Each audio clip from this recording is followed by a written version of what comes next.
I wouldn't really necessarily say I consider myself a landscape artist, or even really like an abstract artist. I mean, the term abstract artist just feels like the phrase I'm drawn to more and the phrase that sounds more exciting. When I made this piece, Miami Blue, this piece is really the perfect mid-ground that I was speaking of the relationship between abstraction and landscape that I was speaking about.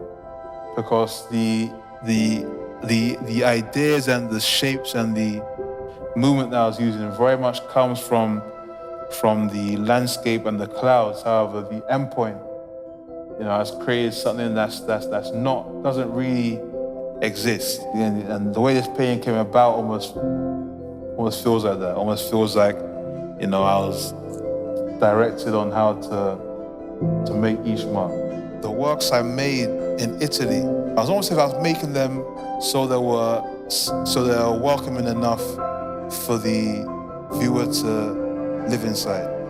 The worlds I created in these pieces are worlds that I'll be happy to invite the viewer into.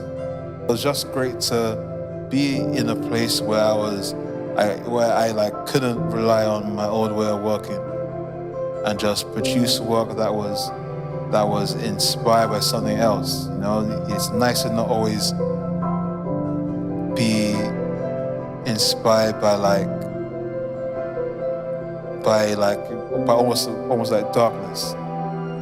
This trip was much more about looking at the quality of the lightness, looking at just the silence. I want people to be able to eventually recognize my work just from the style. So my work can become even more recognizable just by the look of it and just by the presence and its energy.